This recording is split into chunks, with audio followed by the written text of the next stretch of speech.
Thank you, Vincent. That was quite the introduction. So I flew in this afternoon, and I hate airports. I'm probably on a list somewhere where it takes an extra half hour to get through the thing. I'm sure you guys experienced that yourselves at some point in time. So I've had the opportunity to meet some of you so far, just through passing. I've been here for a couple hours. But as I look around this room, filled mostly with strangers to me, I see more than that right now. We have people in this room that are so good at being friends, it is literally your life calling. Think about that for a second. We all come together for a purpose, and that purpose is to celebrate friendship and the development of all people.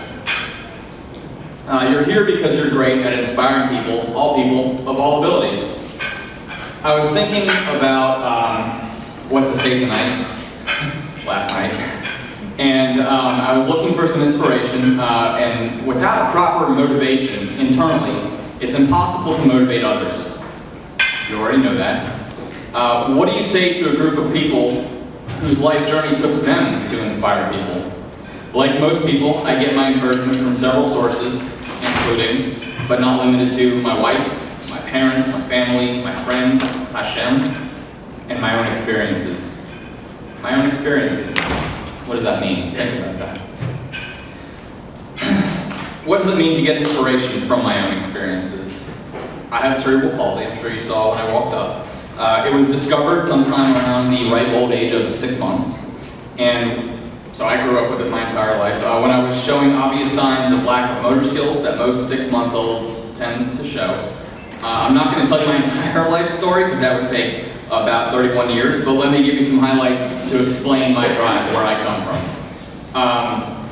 Between the ages of 6 months and 6 years, I probably had half a dozen surgeries on everything from my feet to my back to my arms, everything.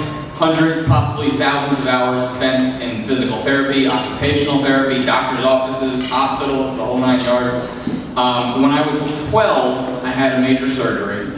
Basically, the doctors put me out, broke my hips on purpose so they would heal in a better way.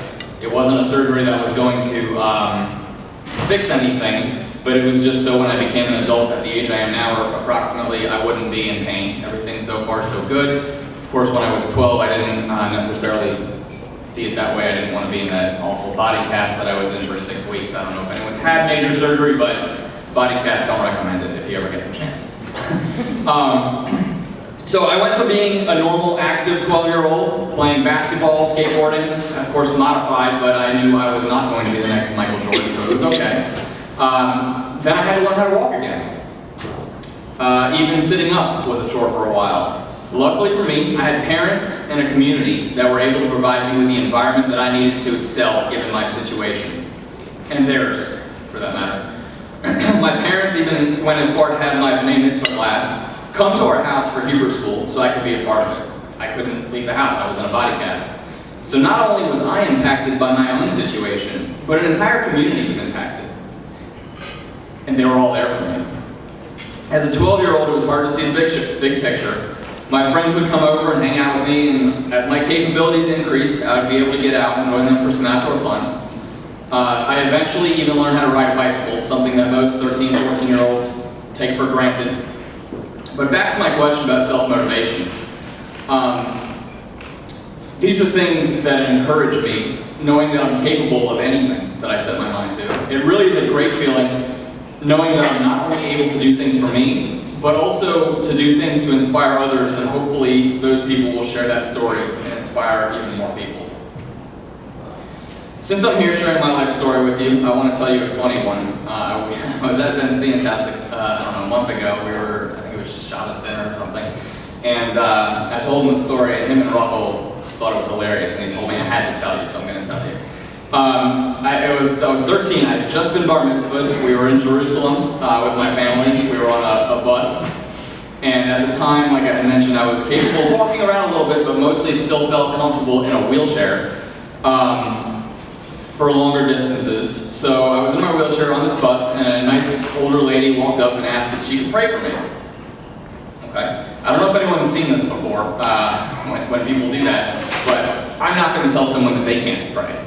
I don't have to necessarily take part, I don't have to be there or pay attention or whatever, but you want to pray, you do your thing, you pray. Okay. So, when we got to our destination, I rolled my wheelchair off the bus, and my mom was standing next to me. She said, hey, you know, you should get up and stretch. You've been sitting for a while. Cool, very good idea. Okay, lean forward, stand up, stretch, and then, oh my goodness, this lady started screaming. She thought that she was like God. She thought she had a kid living in the middle of nowhere, North Carolina, and I was on top of the world.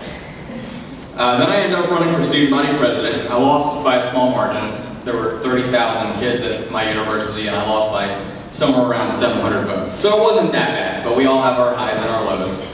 I ended up graduating, and I've been in the banking and mortgage industry since 2007. I know my timing was phenomenal. But even through those macro struggles, not in my control, I still managed to become a vice president of the bank that I work for at the age of 28. Another example of self-inspiration. No one hands those titles out, and no one expects it to be given. In the meantime, as Vincent alluded to, I've served and still do on several community boards. I'm always approached for advice in real estate and other subjects that people consider me an expert in, whether they're professional or just one of the several hobbies that I have. I tell you all of this because I wouldn't be here without the support of my parents.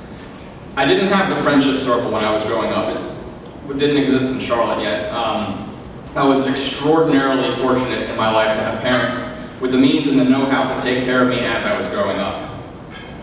They were my friendship circle organizers, if you will, because it didn't exist. Not everyone, though, is as fortunate as I am. For those that are not, they have you. Every one of you assumes the role of teacher, parent, friend, family, mentor, and even student.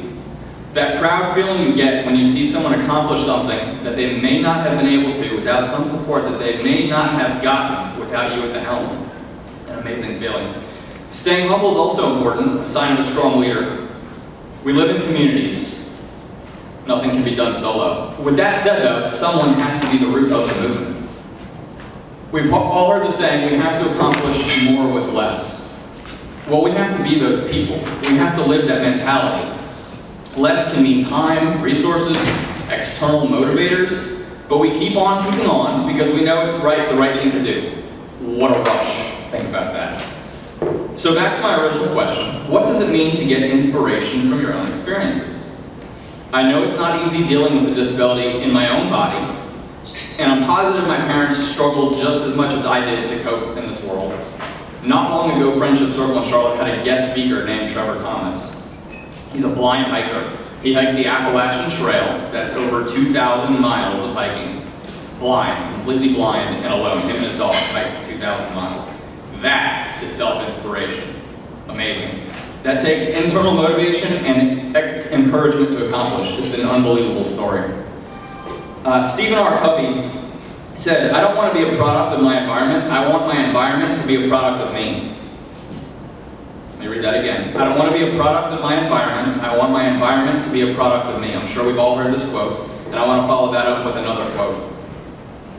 The person who thinks they can and the person who thinks they can't are both right. I'll read it again for you. The person who thinks they can and the person who thinks they can't are both right. To me, these two concepts go hand in hand. As humans, we are capable of anything. We put people on the moon, we cure diseases, we do great things. Every single person on this planet is capable of doing great things. We just need to believe it's possible, and we need to be in an environment that will suit our needs. Some have it harder than others, but ultimately, it's all relative. But because of people like you, the world gets smaller, people become more capable, inspiration spreads faster. Happiness becomes a motivator, no longer a goal, but a reality to those who may never had it otherwise. The Friendship Circle provides that environment of growth and motivation in the most enthusiastic way possible. Anything is possible if you put your mind to it and focus on your strengths. So to bring this back full circle, I hope everyone in this room uses their abilities, their internal motivations to do great things. Anything, absolutely anything is possible.